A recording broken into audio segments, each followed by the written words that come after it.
Okay, hand over ಮಾಡಿ sir.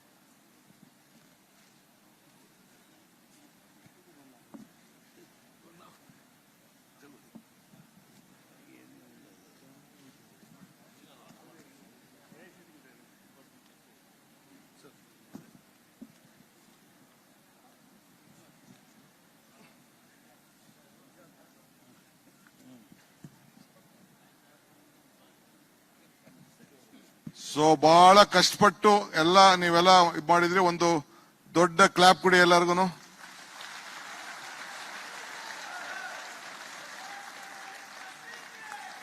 Thank you.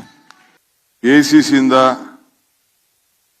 Surjewala ಸಾಹೇಬರು ಬಂದಿದ್ರು. ಇವತ್ತು ಅವರ ಹುಟ್ಟದಬ್ಬ ಮತ್ತು ಅವರ ಎಲೆಕ್ಷನ್ ಇತ್ತು. ಅವರು ಹೋಗ್ಬೇಕಾಗಿತ್ತು. ಅದಕ್ಕೆ ಮಧ್ಯ ನಾವೇ ಅವರಿಗೆ ಅನುವನ್ನ ನಾವು ಮಾಡಿಕೊಟ್ಟು. ಸೊ ನಮ್ಮ ರಾಷ್ಟ್ರೀಯ ವರ್ಕಿಂಗ್ ಕಮಿಟಿ ಮೆಂಬರ್ಸ್ ಇದ್ದಾರೆ.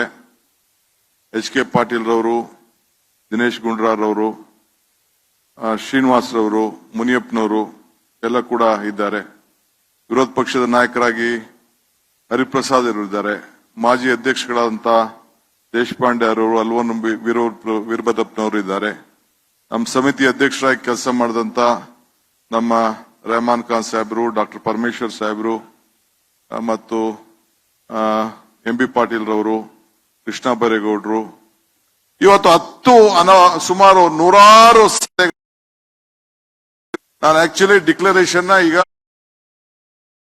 ಅನೌನ್ಸ್ಮೆಂಟ್ ಮಾಡಬೇಕಾಗಿತ್ತು. ಬಟ್ ಬಹಳ ಡೀಟೇಲ್ ಆಗಿ ಹೋಗ್ಬೇಕು ಅನ್ನೋ ದೃಷ್ಟಿಯಿಂದ ಇದನ್ನ ನಾವು ಕೂತ್ಕೊಂಡು ಒಂದು 3 ಗಂಟೆಗಳ ಕಾಲ ಎಲ್ಲರೂ ಕೂಡ ಸಂಸತ್ ಸದಸ್ಯರುಗಳು ಮತ್ತು ಚೇರ್ಮನ್ಗಳು ಯಾರಿದ್ರು ಮತ್ತು ಕನ್ವೀನರ್ಸ್ ಯಾರಿದ್ರು ನಾವೆಲ್ಲ ಕೂತ್ಕೊಂಡು ಚರ್ಚೆ ಮಾಡಿ ಕೆಲವು ವಿಚಾರಗಳನ್ನು ಮಾತ್ರ ನಾವು ಇಲ್ಲಿ ಘೋಷಣೆಯನ್ನ ನಾವು ಮಾಡಿದ್ದೇವೆ. ಏನು ಈ ರಾಜ್ಯದಲ್ಲಿ ಏನು ಪೋಲರೈಸೇಷನ್ ನಡೀತಾ ಇದೆ, ಏನು ನಮ್ಮ ಅಲ್ಪಸಂಖ್ಯಾತರಿಗೆ ಏನು ಒಂದು ದೊಡ್ಡ ಆತಂಕವನ್ನು ಉಂಟು ಮಾಡ್ತಾ ಇದ್ದಾರೆ, ಏನು ಸುಳ್ಳು ಕೇಸ್ಗಳನ್ನ ದಾಖಲೆ ಮಾಡ್ತಾ ಇದ್ದಾರೆ, ಇದನ್ನ ನಾವು ಖಂಡಿಸಿ ಅಲ್ಪಸಂಖ್ಯಾತರು ಏನು ನಮ್ಮ ಮುಸ್ಲಿಂ ಬಾಂಧವರು ಮತ್ತು ಕ್ರಿಶ್ಚಿಯನ್ ಬಾಂಧವರ ಮೇಲೆ ದೊಡ್ಡ ಆಘಾತ ಉಂಟಾಗ್ತದೆ, ಇಡೀ ಪಕ್ಷ ಅವರ ಜೊತೆಯಲ್ಲಿ ನಿಂತ್ಕೊಳ್ತದೆ ಅನ್ನೋ ಮಾತನ್ನ ಕೂಡ ಇಲ್ಲಿ ಇದನ್ನ ಪ್ರತಿಪಾದಿಸಲಿಕ್ಕೆ ನಾವು ಇಚ್ಛೆ ಪಡ್ತೇವೆ.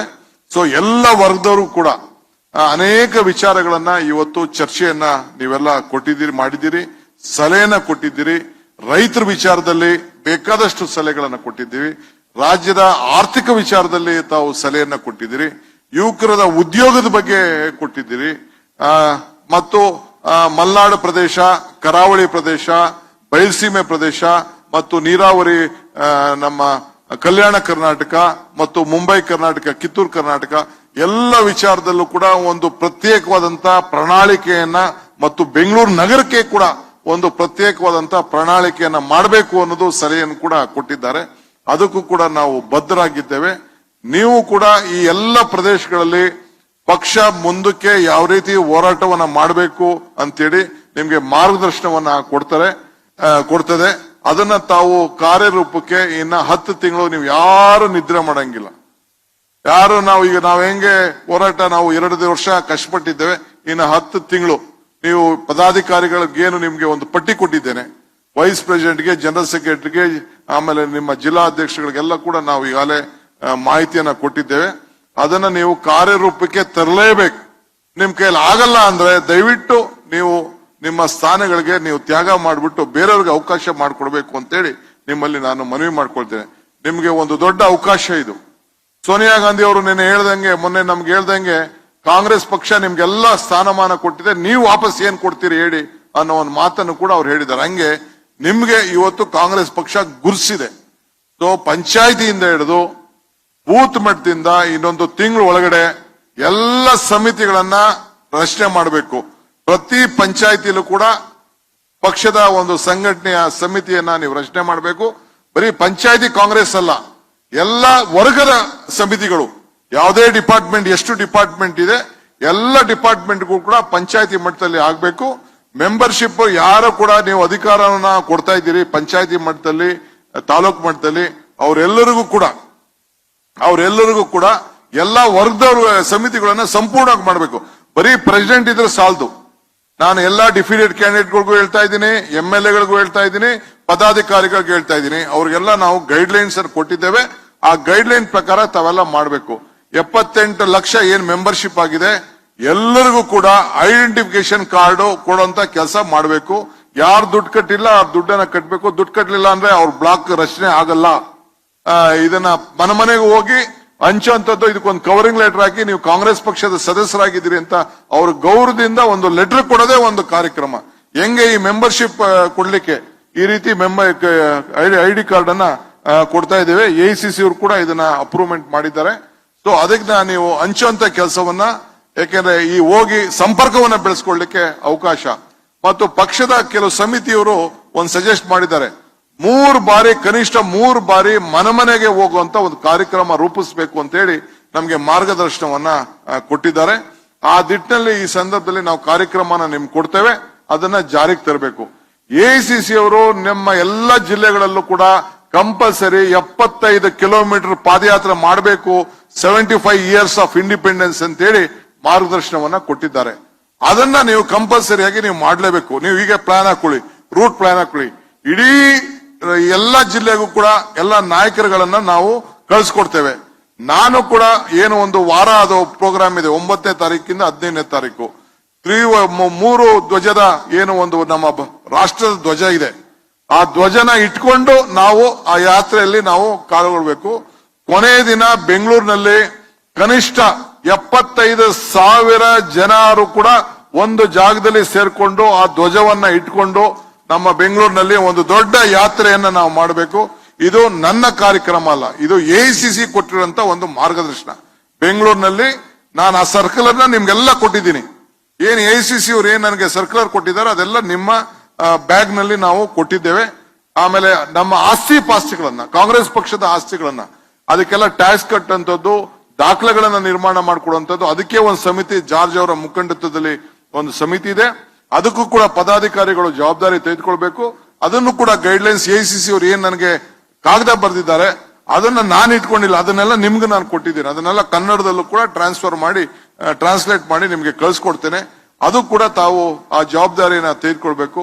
ಮುಖ್ಯವಾಗಿ ನಿಮ್ಗೆ ಬೂತ್ ಮಟ್ಟದ ಸಮಿತಿಗಳನ್ನ ರಚನೆ ಮಾಡುವಂತದ್ದು, ಪಂಚಾಯತ್ ಮಟ್ಟದ ಸಮಿತಿಯನ್ನ ರಚನೆ ಮಾಡುವಂತದ್ದು, ಅದಾದ ಮೇಲೆ ಬೇರೆ ಟ್ರೈನಿಂಗ್ ಮತ್ತೊಂದೆಲ್ಲ ನಾವು ಮಾಡ್ತೇವೆ.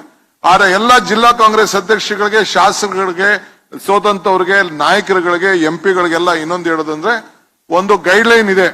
ನೆಕ್ಸ್ಟ್ 15 ದಿನದಲ್ಲಿ ಇಲ್ಲಿ ಯಾವ ರೀತಿ ಶಿಬಿರವನ್ನ ಮಾಡ್ದೋ ಅಟ್ಲೀಸ್ಟ್ ಒಂದು ದಿನ ಆದ್ರೂ ಕೂಡ ಕಂಪ್ಲೀಟ್ ಬೆಳಗ್ಗೆಯಿಂದ ಸಾಯಂಕಾಲ ಕೂತ್ಕೊಂಡು ನೀವು ಶಿಬಿರವನ್ನ ನೀವು ಇದೇ ರೀತಿ ಮೀಟಿಂಗ್ ಅನ್ನ ನೀವು ಕಂಪಲ್ಸರಿ ಮಾಡಬೇಕು.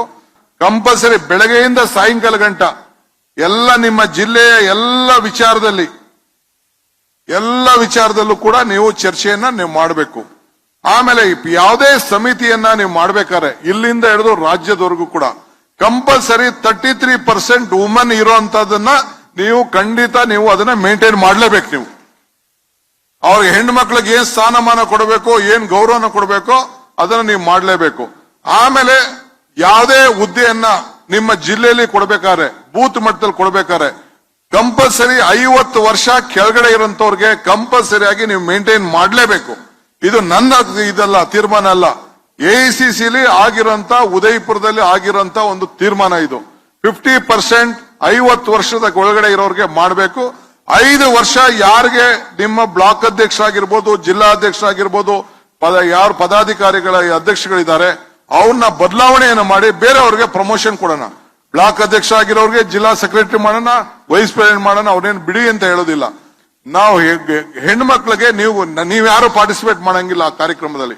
ಬರೀ ಹೆಣ್ಮಕ್ಳೇ ಯಾರು ಚುನಾವಣೆಯಲ್ಲಿ ನಿಂತಿದ್ರು, ಪಂಚಾಯತಿಗೆ ನಿಂತಿದ್ರು, ಕಳೆದ 20 ವರ್ಷದಿಂದ ಗೆದ್ದಿದ್ರು, ಸೋತಿದ್ರು, ಸೆಲ್ಫ್ ಹೆಲ್ಪ್ ಗ್ರೂಪ್ ಹೆಣ್ಮಕ್ಳು ಅವ್ರನ್ನ ಸೇರಿಸಿ ಒಂದು ಚೌಲ್ಟ್ರಿಲಿ ಕೂತ್ಕೊಂಡು ಒಂದು 500 ಜನ ಆಗಿರ್ಬೋದು, 1000 ಜನ ಇರ್ಬೋದು, ಬೆಳಗ್ಗೆ ಸಾಯಂಕಾಲ ಏನ್ ಅವ್ರಿಗೆ ಶಕ್ತಿ ಕೊಡಬೇಕು, ಮಾನಸಿಕವಾಗಿ, ರಾಜಕೀಯವಾಗಿ ಅವ್ರಿಗೆ ಯಾವ ರೀತಿ ಅವಕಾಶಗಳಿದೆ, ಏನು ಅವ್ರಿಗೆ ನಮ್ಮ ಸರ್ಕಾರದಿಂದ ಏನೆಲ್ಲ ಫೆಸಿಲಿಟೀಸ್ ಇದೆ ಅಂತ ಹೇಳಿ ಅವ್ರಿಗೆ ರಾಜಕೀಯವಾಗಿ ಬೆಳಲಿಕ್ಕೆ ಅವ್ರಿಗೆ ಧೈರ್ಯವನ್ನು ತುಂಬುವಂತ ಕೆಲಸ.